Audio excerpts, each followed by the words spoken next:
Hello,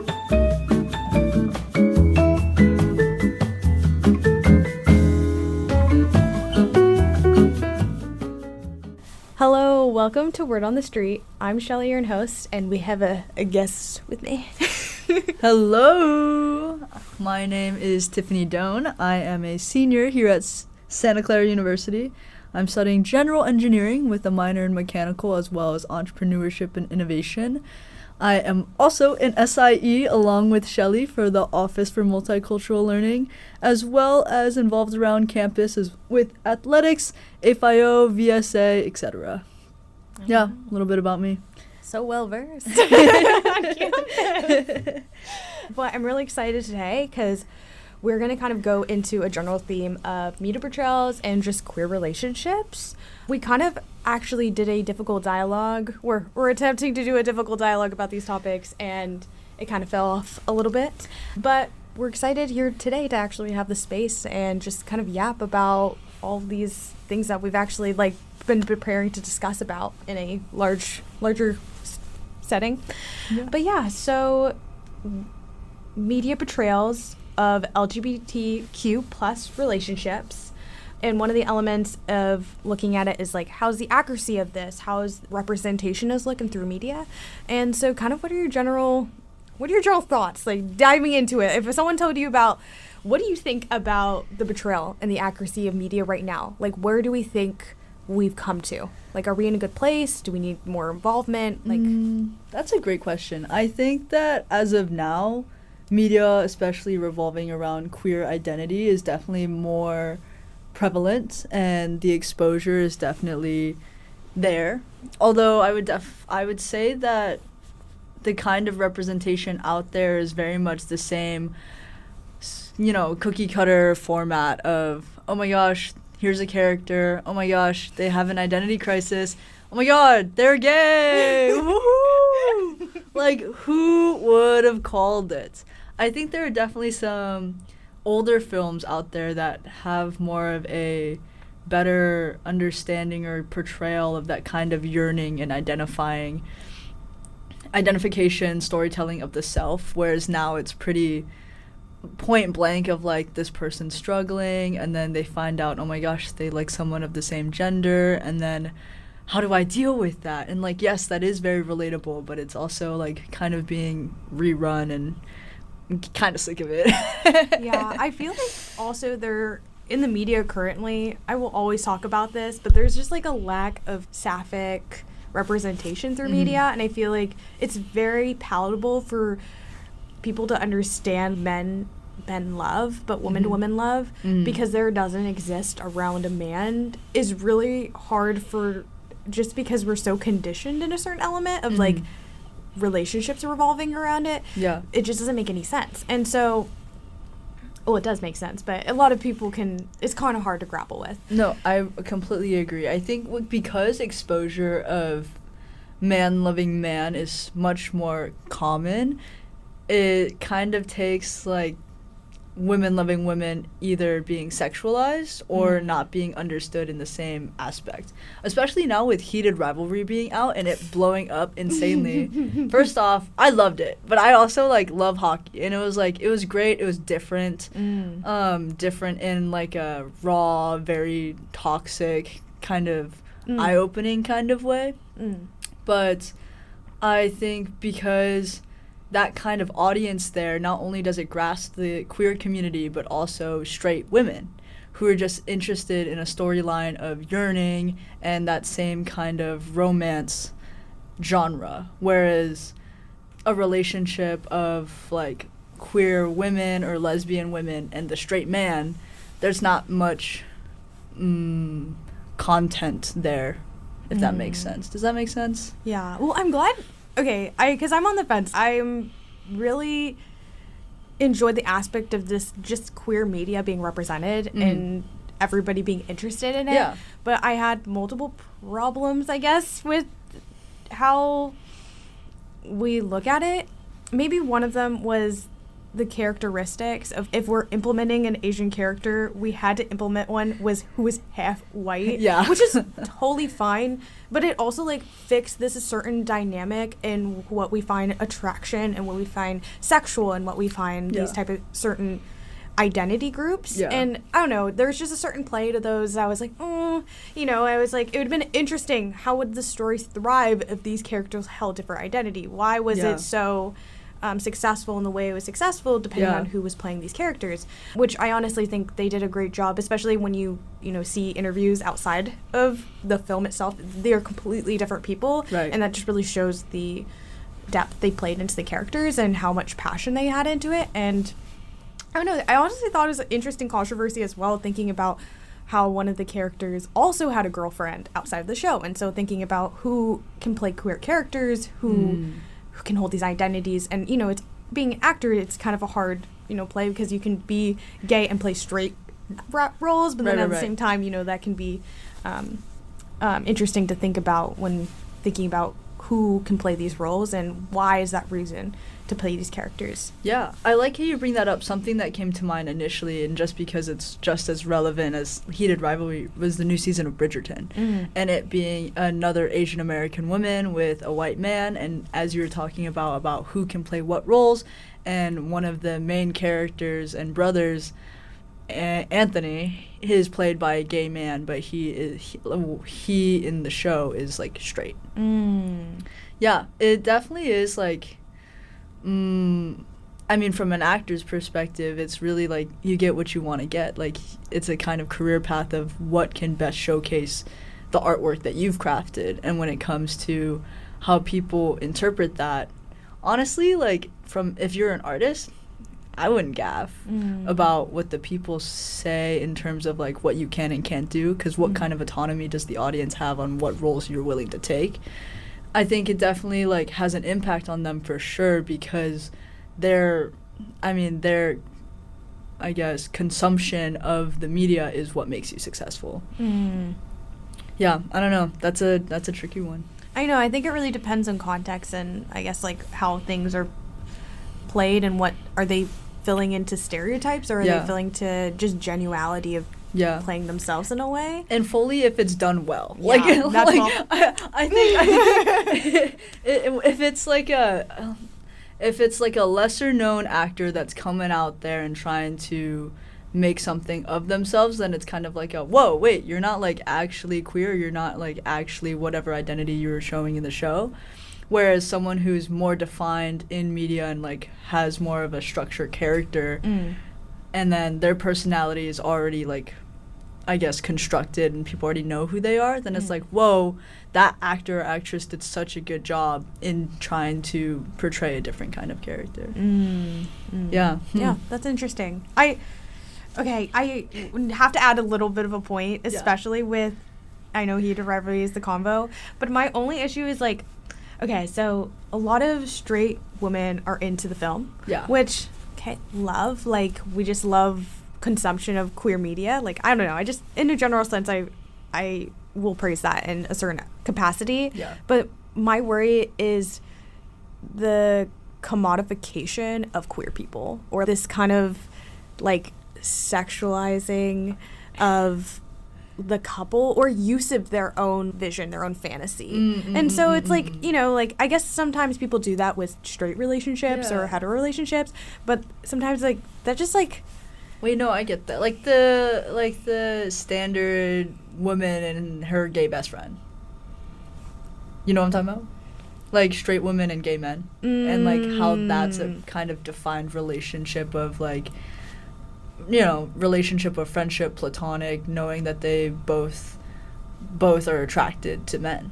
And that's a very, I would say that's a kind of stereotype or clique that has been pretty well established now in our growing community as queerness has become more visible, if that makes sense. Like that to me, when I think of like growing up, I grew up in a very conservative area. The people weren't like very open about their identities, but if it was someone who was open about their identity, it would be a gay man. and they would immediately be adopted by an all-girlfriend group. Yeah, I see what you're talking about. I see that. It's an interesting dynamic, especially playing into, like, how queerness is fit in straight places, like straight, I guess, dynamics, especially girl groups into. But, yeah, honestly. But maybe going back to kind of stereotypical representation and the impact of perception, like, how much does this actually impact people in queer relationships? Do we just know and watch this and, like, get, oh, yeah, we know it's not completely real? Or does it actually influence us? Because I know a lot of, like, talking to some people, like, representation in media actually has been an awakening for people. Yeah. But it's also been maybe for some community members or some people just completely paint the picture wrong. That is so interesting. I never thought about questioning it like that. Yeah, I don't know. I think that when it comes to gay side characters in movies and their stereotypical play, it's kind of funny because they really, like, give into, like, the quirks or habits. And I'm like, yeah, that's so true. Like, gay people they'd so do that. Or, like, them being very loyal or very disruptive or willing to, what's the word? Like, you know, willing to fight for you. I don't know. Yeah, that's something to think about.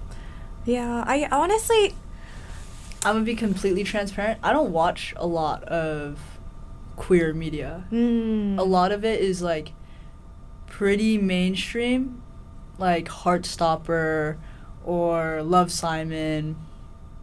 One that I found relatable was half of it on Netflix, but it was because it was an Asian American woman. She was writing love letters for this guy who had a crush on this girl, and then she got a crush on that girl because she was, like, putting in the effort to, like, write these love letters for him. I think you would like it, Shelly, actually. That's it was cute. actually cute. But it's, like, one of those, you know, 2010s rom-coms. It was kind of cheesy.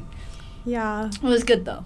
No, as I, like, ponder it, like, yeah, I think because accessibility to queer media is less as common. If you do, you have to, like, really seek for it. 100%. And I feel like every time I've watched it, it personally hasn't actually made me understand my relationship with queerness as much. It's more of has seen the stereotypical understandings of it, and it just kind of exposes people's biases toward queer relationships versus the personal experience of myself. I feel like literature has been better at, you know, articulating queerness and being, especially I identify as lesbian. I can find that more through text than I can through media, and I don't think I've ever watched something and was like, wow, that was a perfect representation of how I feel about being a lesbian.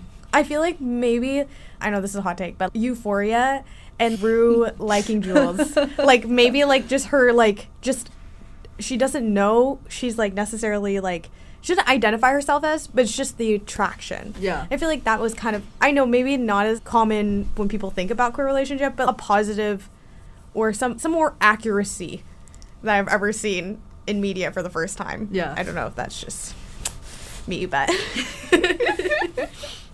No, yeah. It's definitely more of just, like, when I watch something that has queer representation, it's just, I feel empowerment in that fact that, one, it exists, and two, it's overall a boring watch. I'm gonna be so for real.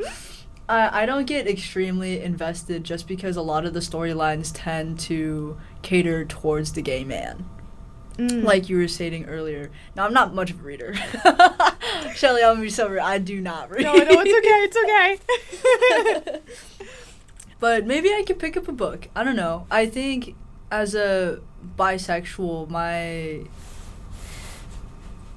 attraction towards men and women they ebb and flow. But majority of the time, it kind of feels like I've grown into a certain ratio of how much I prefer one gender over the other. Even though it, like, depends on the situation or, like, where I am. One definitely feels more comfortable than the other at times. Yeah. Interesting. When thinking about, I know we kind of are referencing just narratives and coming out stories, and we've kind of briefly talked about these things, but I don't know, just, do you think of, like, can you think of any, like, queer characters existing out of a coming out arc or like stereotypical arcs? Like, is there any media representation you felt that were a little more expansive that I guess like haven't felt just, I guess you've been putting it the cookie cutter? Yeah. I loved Glee. Oh, Glee. But I think there was more, well, one, it was a TV series, so there was more background there. You had more Depth. context and depth of the person and the character. Mm-hmm. And then they dove into the longevity and entirety of the relationship into full marriage. And I think that is what did it for me, just because of the context and the building of the bad and the good, not just this is my big change, and then the relationship ended up great, and then small conflict, and then great again. Yeah. You know, you got to kind of learn the relationship through it. What's the character? Brittany and Savannah. Oh, yeah. Yes. Yeah. Iconic. Yes. I was thinking, what would you want to see more of in media representation? Like, what would be something that you'd be kind of like, oh, I really would enjoy watching this? Or just like, how would you want to see representation as like identifying as, or I guess like bisexual or queer individual? Oh, that's a great question. Okay, when you first asked that, the first thing I thought of is like, how do gay men feel about heated rivalry? You know, because that is just like softcore porn. and I don't know if I would feel like the most comfortable if there was like bisexual relationship that was essentially softcore porn that blew up. Does that make sense? That's true. But I also think it's different when it's men to men love versus women to women, because women are already like sexualized. Yeah. And the relationship with women have been purely sexualized in the first place. So I guess I feel like it wouldn't sit as well. Yeah.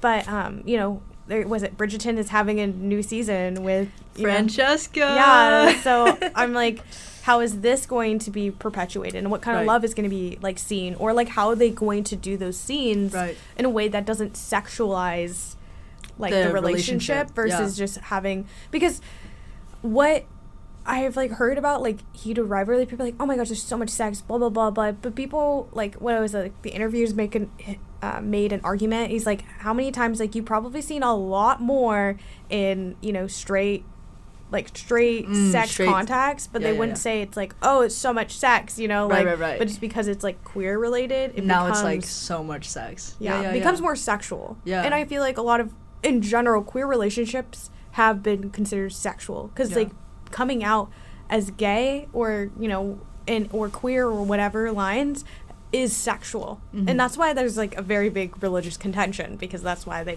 framed it that way, and that's why you can't talk about it in school, because it's sexual, right. But I don't know if I'm diving deep in the wrong way. Wait, no, I like it. This is a good dive. Okay. Yeah I love it. I know, let's like shift gears a little bit. Okay. It's something that we've personally talked about is perceptions of healthy relationships. But like, let's go into what is a healthy relationship to you. Yeah. Especially maybe in a general sense, in a queer sense. Yeah. Whatever sense, I guess. Whatever comes to you. Yeah. My overall conception of what a healthy relationship, healthy being platonic, romantic, etc., any relationship that you have with one another, starts with transparency and communication. I think a big part of what makes a relationship healthy is being comfortable with admitting when you're wrong, or trying to find space to create an understanding for each other. Because oftentimes, more than not, I really believe that most conflict comes out of misunderstanding, just in either a way someone's actions were taken upon, or a way someone had heard things differently. Trying to make space for how seeing somebody else's understanding of what had happened, and actually listening to what they're saying to better understand what they perceived as happened, rather than trying to defend yourself, if that makes sense. Just being willing to admit you're wrong. Being willing to be vulnerable. It seems like something you're talking about. Not necessarily wrong or right, because either person can be, like, valid in both senses based off of how they experience that experience. But it's just keeping that vulnerability in that space to see how that other person felt that and not refute it. I like that. I think that's interesting basis of like where you're sourcing it from and these like type of values that you seem most important to, you know, developing a healthy relationship. I don't know, my like intuition was, have you ever heard of like Bell Hooks' book All About Love? No. It's okay. It's a feminist book, and Bell Hooks writes about literally all about love. Yeah. And she talks about love is nurturing someone's soul as a growth, to like be able to give somebody energy and to make them grow into whatever, like better person, whatever, or to be the best version of themselves. And so I guess for me, like a healthy relationship illuminates the best qualities out of you and illuminates the best qualities of someone else. Because, you know, there's a certain amount of compromise that come with, you know, communication and listen intently, but how much is the essence of both individuals growing from the friendship or relationship, or this can be platonic or romantic. Yeah. And it doesn't even have to be like good things, this growth. I think that if you have someone that challenges you to make a decision that you know might be better for your own individual like development, then those kinds of challenges or even wrongs might be helpful in figuring out who you are, what you think your moral values are. Like, I just want to know like conflict for you. Yeah. So does a healthy relationship have conflict? Oh, 100%.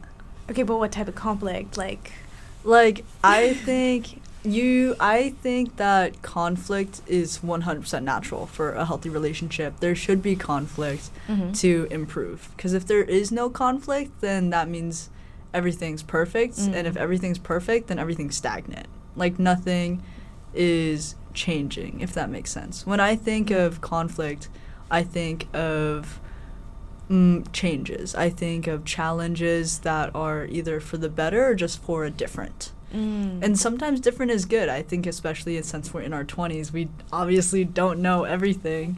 So having something that is different or challenging our own thought can help us either strengthen our own opinion or be more open-minded to what other options there are. So just to clarify, because I know, not to out you because we were talking about this, but you say you don't have a lot of conflicts in your relationship. Yeah. And so, like, maybe are you identifying conflicts as just not as conflicts? Maybe are you identifying them differently as like growth opportunities? Yeah, it's definitely growth mindset. I would say like when we do have conflict, it's usually a pretty big one. And it's not very often, which is why I say that we don't have a lot of conflict. Okay. It's more of like, you know, like you got your silly disputes of like, no, that was mine, or that agitated me, that frustrated me. But I don't really consider those conflicts because our rule of thumb in our relationship is we never go to bed angry. Okay.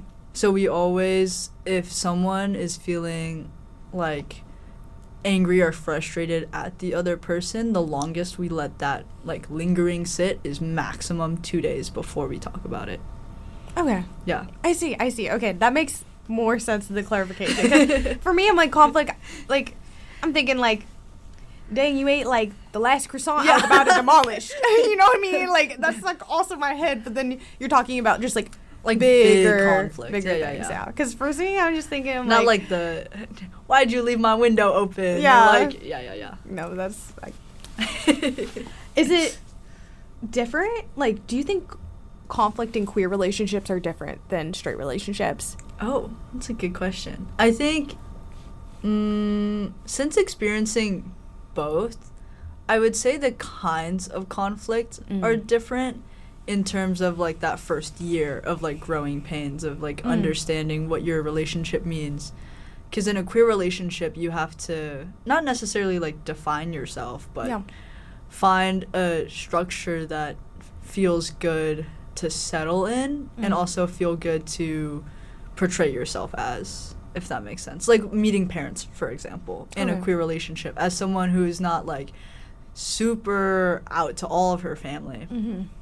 I'm definitely more like hesitant and cautious when it comes to like, oh, this is my girlfriend. You know what I mean? Yeah. Whereas like if I was in a straight relationship, that wouldn't even be a problem or discussion for that matter of trying to create a narrative to inform the parents. Like, this would just be like a, hey, he's gonna meet my parents, you know? Yeah, it doesn't have, you don't feel like you have to explain yourself as much. Yeah. I feel like with, like, being in, like, queer relationships, you have to be like, blah, blah, blah, blah, blah, blah, you know, like, all the filler to, like, feel like you have a little cushion because the expectations are a little different. Yeah. No, a full reason of to why I, like, came out to my parents is that I had a relationship. I feel like, for me, if I had come out to my mom about being bisexual without there being, like, quote unquote, like, proof about it, she just wouldn't believe me. You know what I mean? Oh, interesting. Yeah.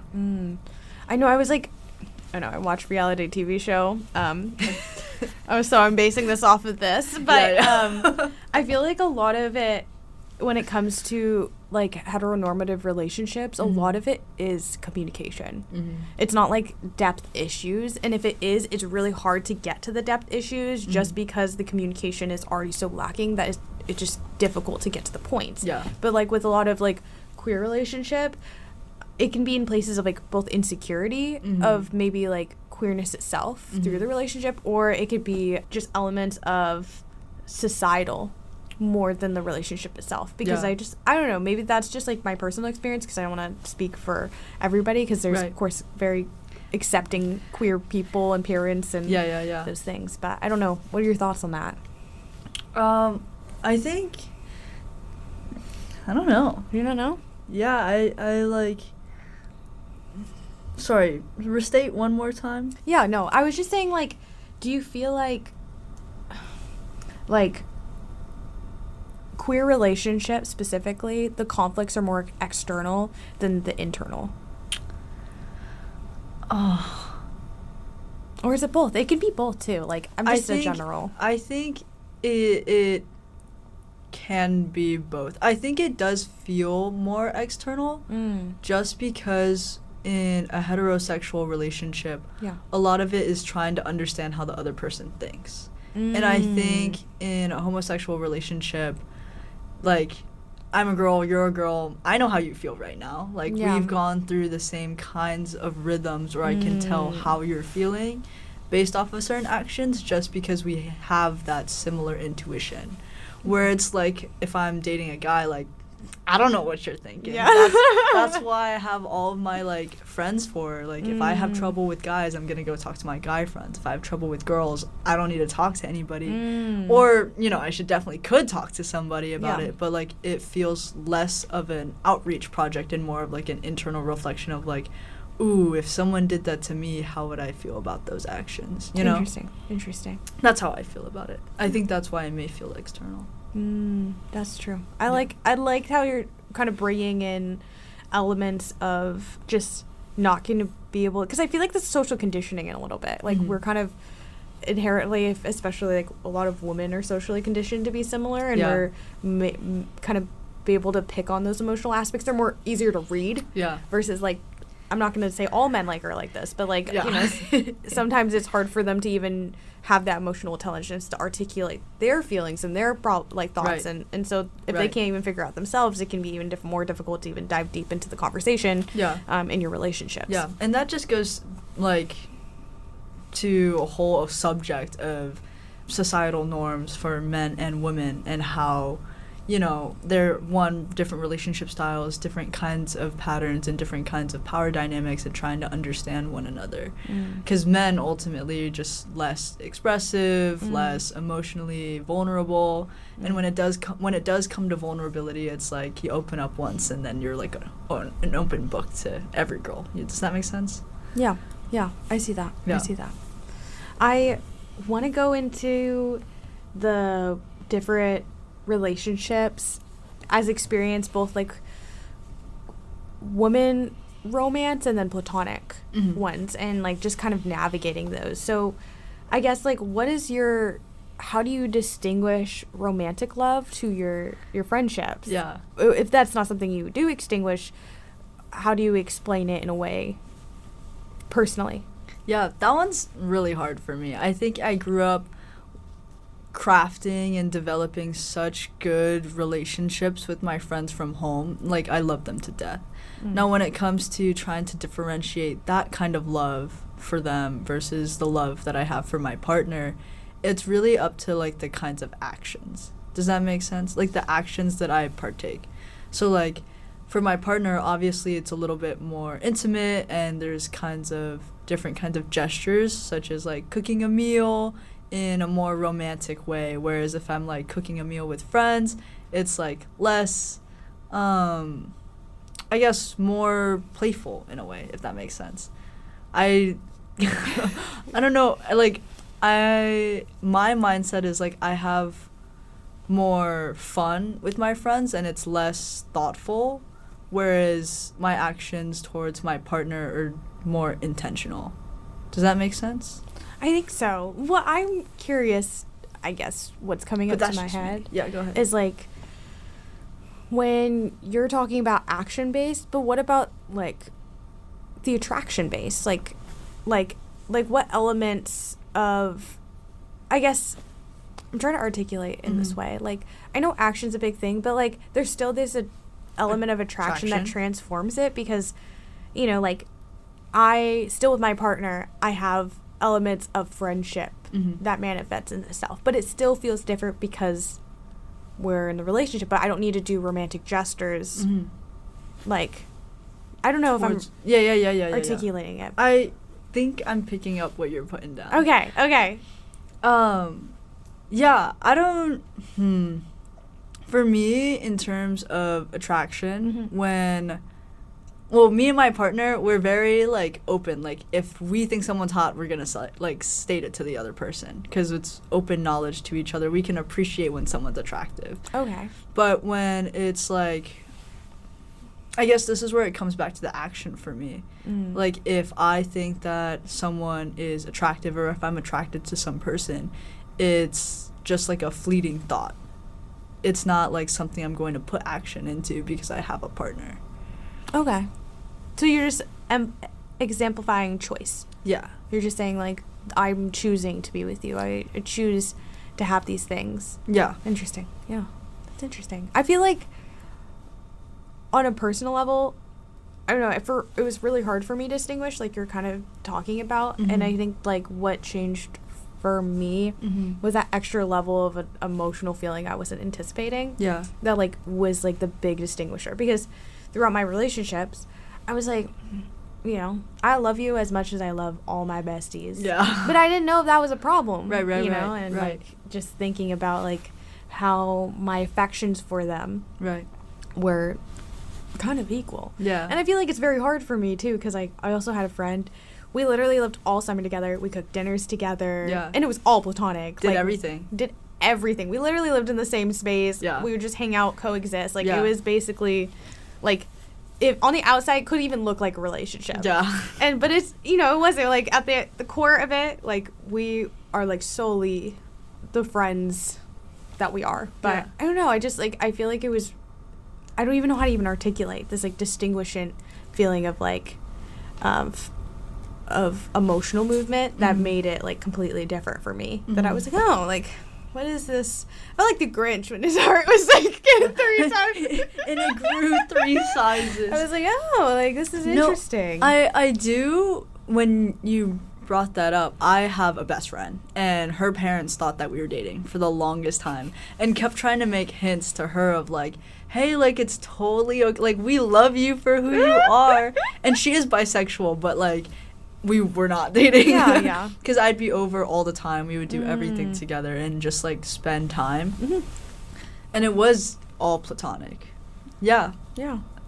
And I don't know. I just think it's interesting, like, I don't know, this is a hot take. Yeah. But go for it. People who are in, like, who are queer identifying have really, really strong emotional relationships to people. Like, friendships. Like, deep ones that feel, like, blurred for people to the point that they can't even distinguish it. But that's not always true, you know. But I feel like it's interesting because how women are conditioned, in my opinion. Like, maybe it's more than that or not, but it's just, like, the depth of a relationship we can achieve without having it romantic.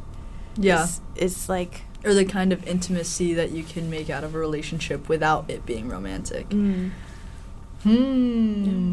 Yeah. I do think, and this is just from my own experience, seeing as though having more vulnerable or intimate relationships with men, it's still, at least for me, shallow, if that makes sense. Like, when I develop a relationship in my past with a man and they become vulnerable and very emotional, like, that emotional and vulnerable state isn't as deep as friendships that I have with women. Interesting. Well, tell me more. Like, but I don't know if it's because of like an openness or a kind of vulnerability of like men not being as in tune with their emotions or not being able to conceptualize it or verbalize it in a manner of my understanding. But I've always felt that when I was with the man, granted, not very long, like it was probably like a 6-8 month relationship where it would get very, very deep and very personal, and even then it didn't feel as intimate as one of, like, a friendship with one of my female counterparts. Interesting.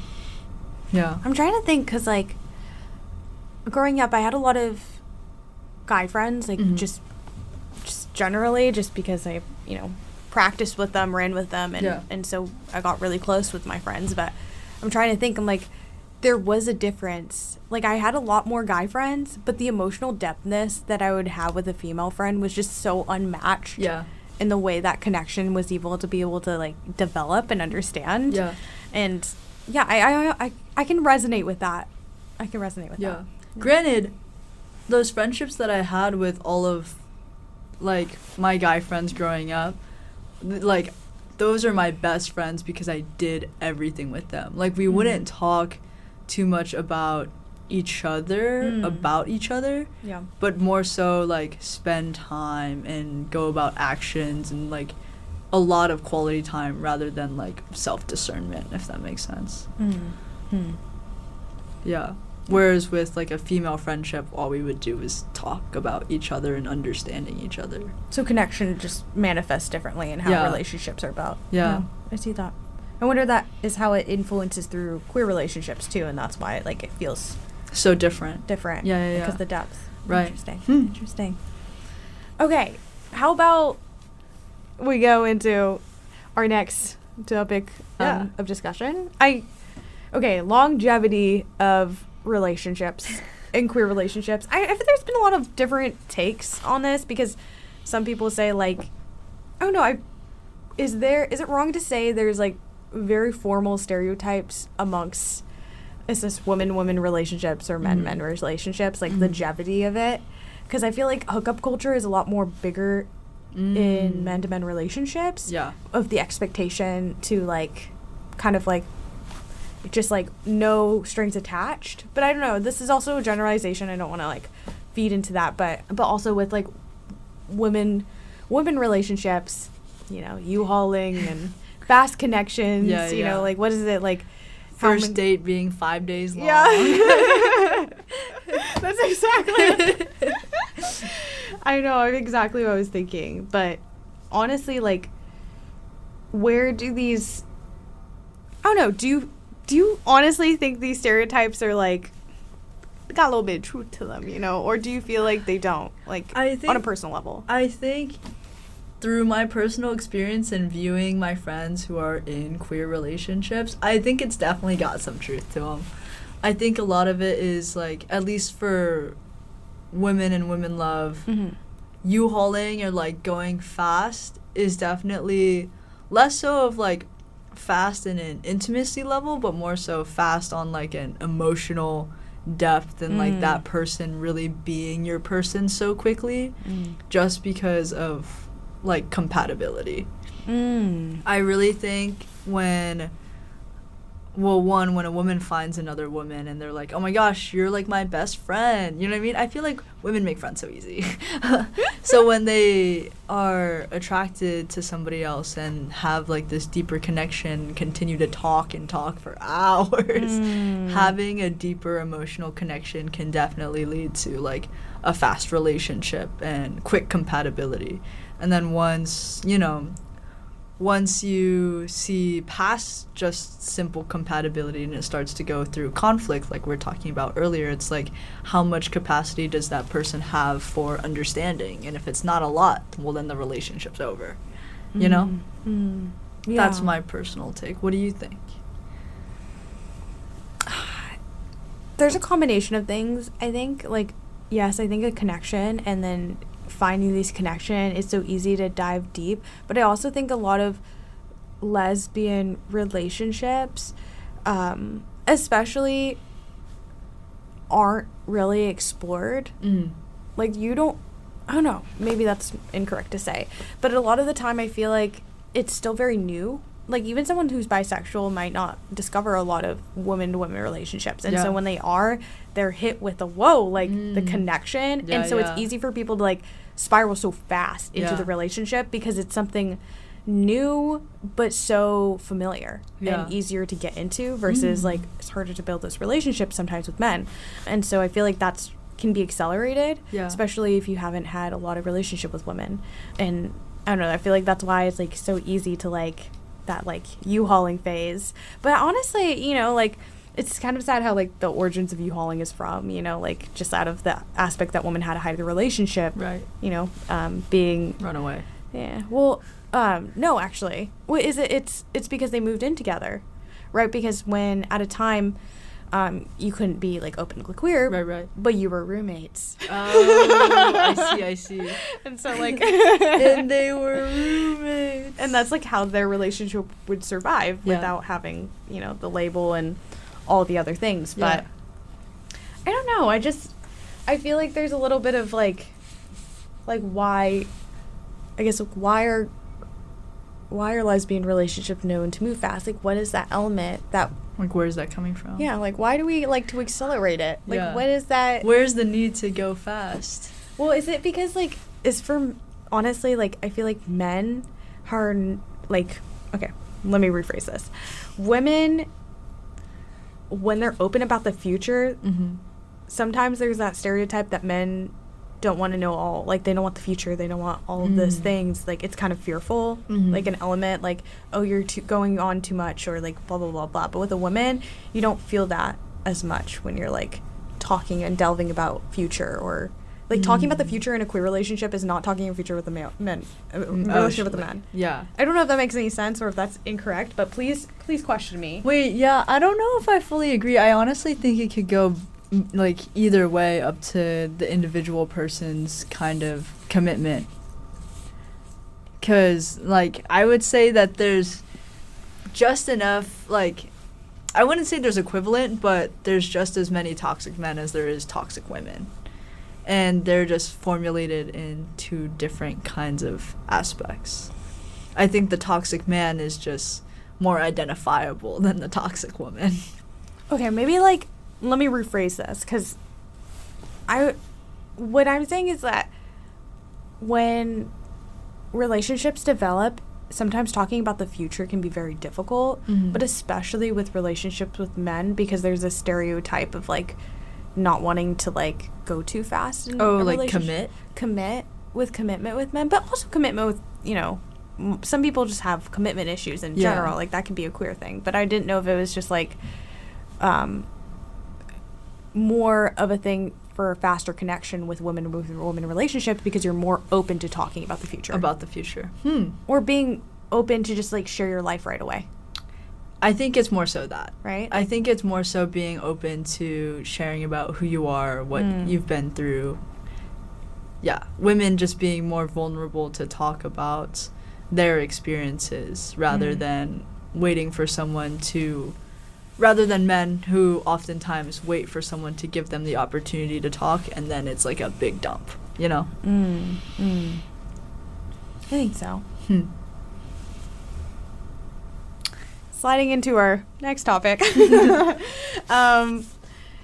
We kind of talked briefly about heteronormativity, existing in queer relationships, especially with the expectation of a man need to exist in a queer relationship, especially a woman-woman relationship, where there's an expectation where it's like, oh, if you're going to be a femme, you're going to be with a mask. Or, like, femme and femme exist, but it's not as commonly seen or recognized in at least media and societal. Yeah. And then also, like, thinking about, like, you were saying, where's the mask love? Like, there's so many different, I feel like, especially being in the queer spectrum, love, dating, different type of people is where it's at, Right. But thinking about it, do you personally see, I guess, like, expectations put on your queer relationships similar to hetero dynamics? Does that make sense? Yeah, that makes sense. I would say me personally in previous relationships, it's definitely felt more of like I had to step up more in a like responsibility sense and like quote unquote like be the man of the relationship even though there is no man in the relationship, kind of standardizing into that heteronormative format of putting my queer relationship into this bubble to fit what the normal relationship is supposed to look like. Yeah, I've been in dynamics where I would be like the one who's more taken care of, the caregiver, or in my current relationship now, it very much like ebbs and flows based on the day and based on the person, which is very much like the way it should be. Like it should be like if my partner is at an 80, then I'm gonna like bring my 80, and if my partner's at a 20, then I'm still gonna bring my 80. It's up to how I'm feeling that day, and if my partner's not feeling that day, I shouldn't stoop down to their level. I should still be up to support them. Yeah, I honestly thinking about, I know what came up to mind was thinking about at least the beginning when you're saying your dating experience, having to fit like a certain expectation of like, oh, masculinity or femininity. It's where like who's paying or like who's the bigger spoon.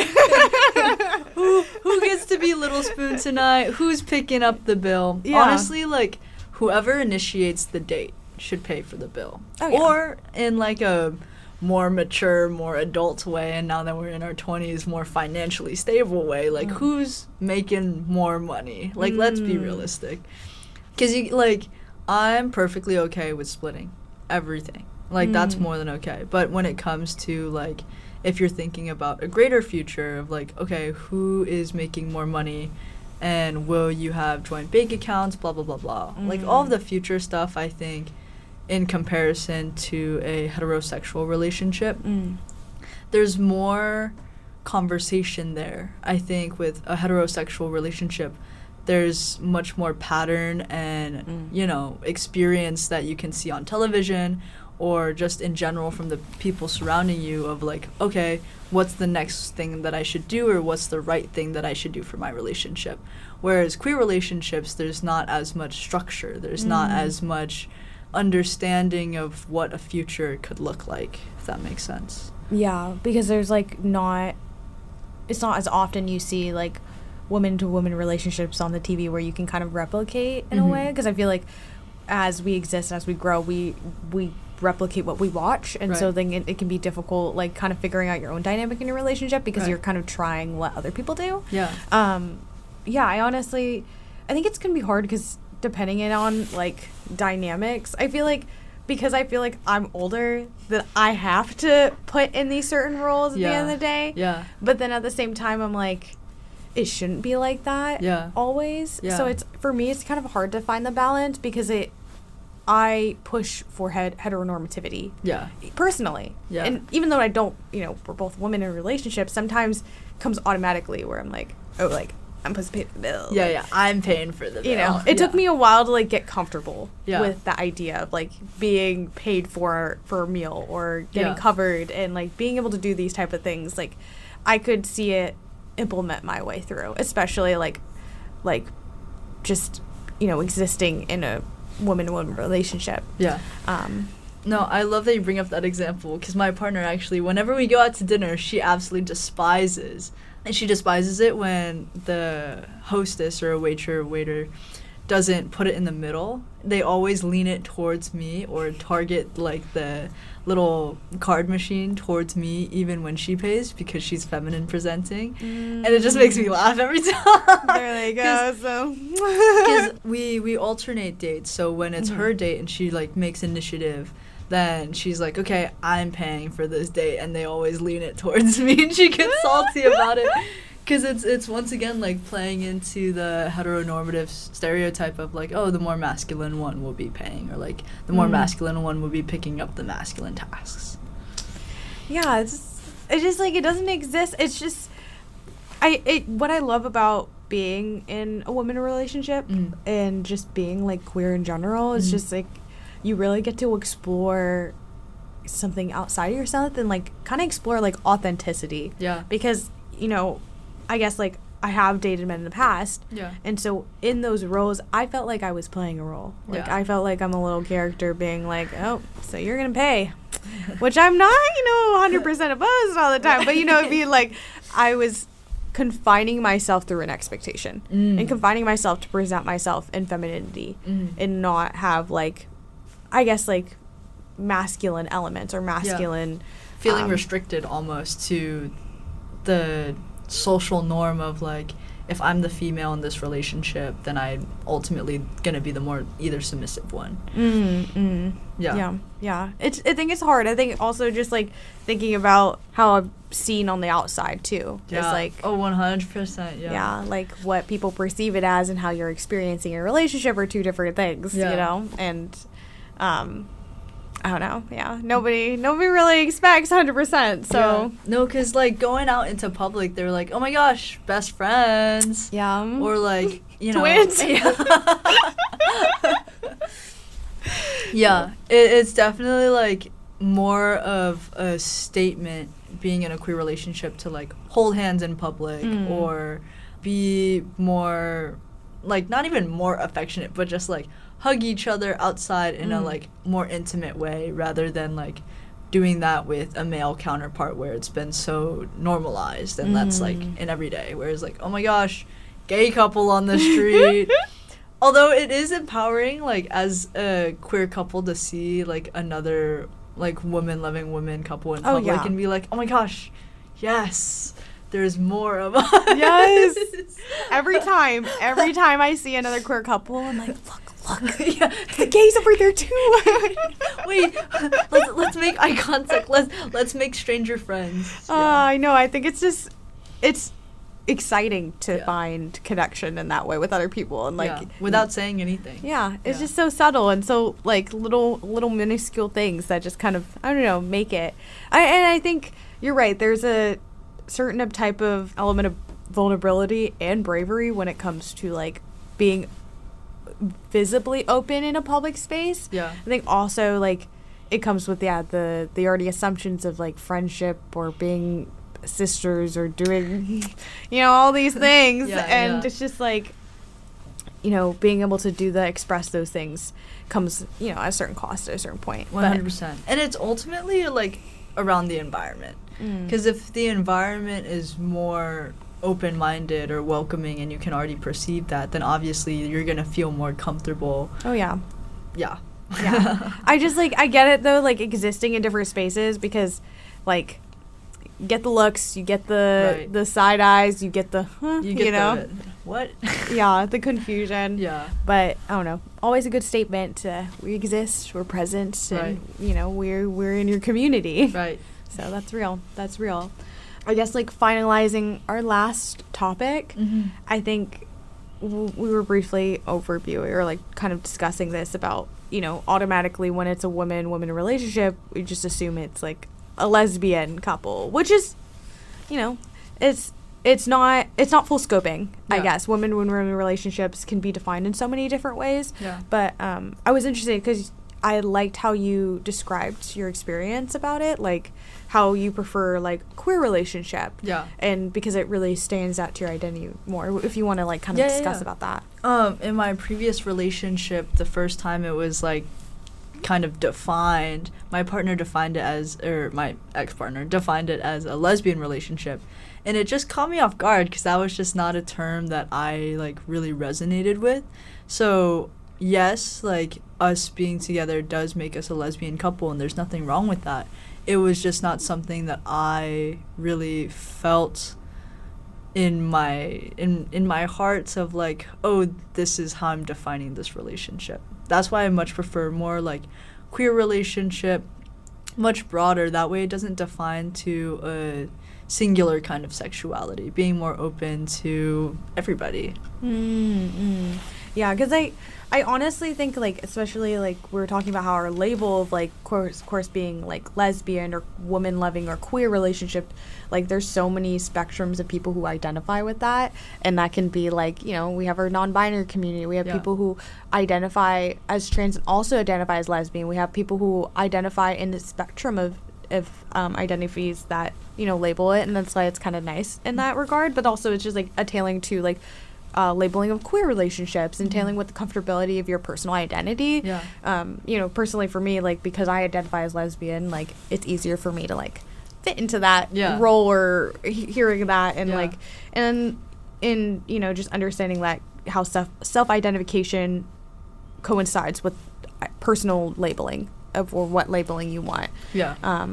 But, yeah, how did you, I guess, like, why does bisexual sit with you? Because, like, I know that's a big question. You don't have to answer. You know, feel comfortable. But, like, I feel like in my process, it was, like, bi, pan, lesbian. And so I didn't know if, like, where did you sit with your identity when you were discovering yourself? Yeah, at the end of the day, honestly, I don't care about labels. I think labels are so confining. But I also think it's good to have a structure. Like, some people like the structure. Me personally, it's okay. I think I have a hard time trying to put my sexuality into like one pocket, if that makes sense. I like, ideally bisexual is just easier to roll off the tongue. But like internally I would identify more as pan, just being open to anybody and everybody, no matter the gender or sexuality. And it's really up to, like, you know, the other person and how I feel about the other person and the connection that we have. I totally resonate, like, with those elements, especially the only reason I started, like, when I was, like, in my middle school years, I was, like, bisexual because that was the only term I knew. Right. You know, like, it's like, oh, if you like Intro women, term. you only could do bisexual. Like, you know, you just have to exist with, a relationship with men. Well, that and people are, like, aware of it. I think, like, common terms of gay, lesbian, bisexual. For, you know, the everyday person, larger terminology past those three isn't as common. That's so true. I think, especially now, it is, but obviously it's politicized. So more common than not, I would use bisexual when referring in, like, the common public. Oh, interesting. Yeah, I feel like when I learned about pansexuality, I was like, that's me. I'm pan. You know, I was like, this is what it is. Like, I want to love, I could, like, have the capacity to love everybody. But then I realized, I was like, okay, my love there is a difference. There is a difference. But, like, you're right. I didn't even think about it. I feel like often, even when I referred to it back in the day when I was like, oh, I'm pan, like, people would be like, What that? You know what it knows, and they don't at all. And so a lot of the cases I would explain to people. And I usually explain, oh, you're just willing to date anybody. Or you're willing to have a relationship with anybody. Love, any your connection is not limited. And I honestly, I think that's just a beautiful sentiment in its whole. But I don't know. It's just interesting how, like, I've never thought about of the context you're talking about. It was just like, how does everybody else understand in this social context? Because you're right, bi is, like, it's a lot more thrown around in mainstream media. But it's also interesting because there's a lot of biphobia too. So it's also kind of hard to be in that space. Now, do you think biphobia exists only in the queer community? Or do you think it's, like, an overall general public kind of thing of anyone going into dating? It's a queer thing. Yeah. It's a queer thing. Yeah. I don't see it in a lot of straight couples. A lot of people are bi, they're like, oh, you know, whatever, you're bi. Like, Yeah. it doesn't really matter. But when you hear it, I think it does a lot of, it can be damaging for some people because a lot of times, like, for relationships, they're like, oh, if I end up with a bi girl, they'll always pick a man over me. Yeah. And that's why that doesn't sit well with people because Yeah. they've had a lot of experience like that. Yeah. Or people will label themselves as bi but not willing to atone, or they're not ready to accept the full of their identity. Yeah. Which can make it difficult in general, I guess, thinking about it, because then you're not really bi, but then you're... Right. And it's like, how do you define your sexuality if you haven't experienced that? Yeah. Like women who identify as like bisexual or lesbian without having been in a relationship with the same sex. Yeah. And that a lot of people are like, how is that the case? But I'm like, I feel like when you police that far, then you can literally say that with any person who identifies as gay or lesbian. Yeah, facts. And so it's like, for me, that's a little like, But at the same time, I'm like, with a lot of people get confused bisexual with pan, and then also people don't realize that bi, you can have preference, and so you could be bi or prefer to date women. Right. You know, or Right. bi, you more... Prefer to date men. Yeah. Like, there can be a spectrum, but a lot of the time, people don't like, oh, I'm bi, but I prefer to date men. Right. Because it's always the default. Right. So they're like, okay, like, what, your queerness is 25%? Sorry, but like... Right. So you're bi, but you want to stay comfortable? Yeah, so it's like, it's interesting, and I don't want to like shit on any bi people, because I know like genuine bi people, Right.